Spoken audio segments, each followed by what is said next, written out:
The title of this podcast is It's Okay to Want a Different Situation, but first make the current situation meaningful.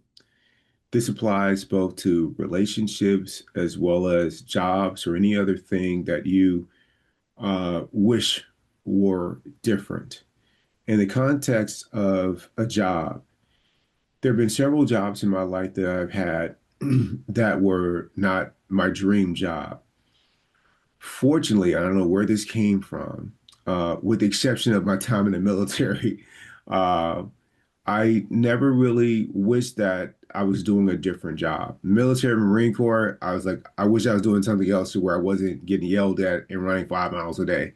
But that's a job that I had for 4 years. And looking back on it, I'm grateful for that experience.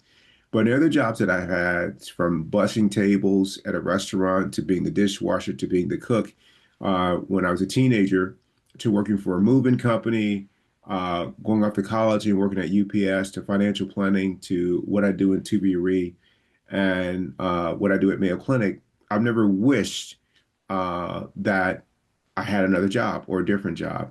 And I don't know where this came from because it's not like I was like uh, some, wise person when it came to those jobs. But what I did have was an appreciation for the job that I was in that went beyond it providing me some source of income and financial security to what can I learn while I'm in this job now? Like what's valuable in this space that I'm in right now and learning from that. And when other opportunities came, hopefully the skills that I learned in my current situation would be really useful in my next situation.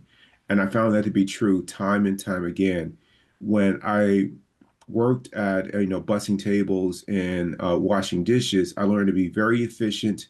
I learned how to organize things. You might not think like, organizing, a busboy tray would be meaningful, but it really was. The order and how could I get more dishes in there and clean off the table as quickly as possible without breaking anything, while also being very polite to customers who were waiting for that table to open up, and being a good partner to the wait staff. Like those are all skills that I learned there.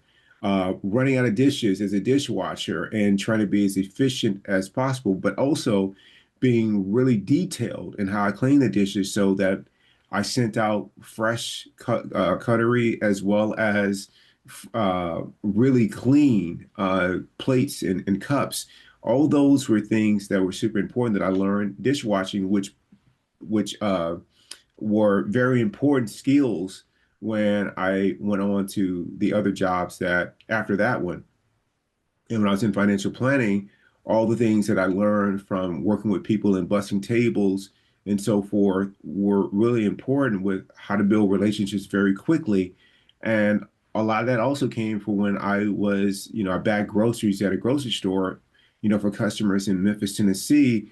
You had very little time to build a relationship with those folks as you were taking their groceries out to their car, and that paid off. When I meet people very quickly or in passing, I'm able to establish rapport and a relationship very quickly. And a lot of that came from those past experiences. So if you're in a job right now that you're dissatisfied with, before you go and look for the next job, really take stock of what's available to you there. Let's say, for example, you're at a big company, you feel like they're stifling you, and you want to move on to uh, go out on your own. You want to hang your own shingle. If that's the case, what is it at that current company that you're at that you can learn from?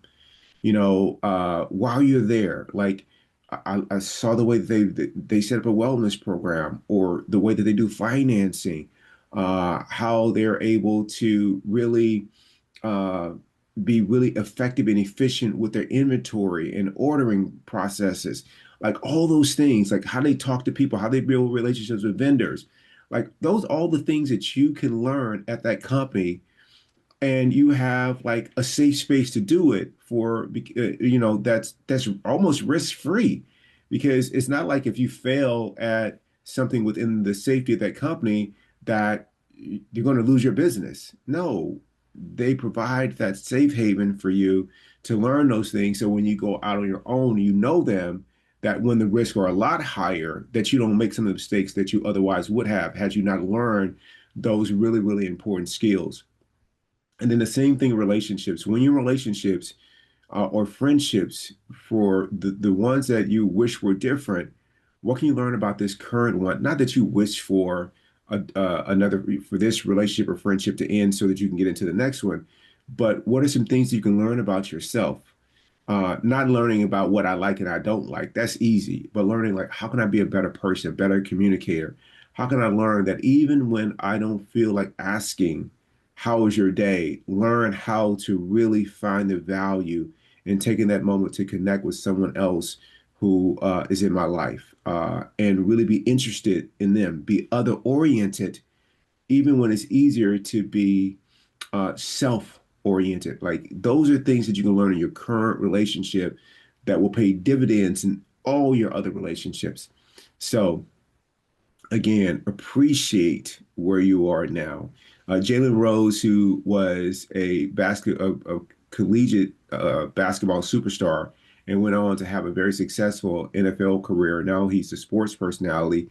Said something about current job and looking for the next job. He says, appreciate your position as you look for your promotion. And I couldn't agree more. Appreciate where you are now.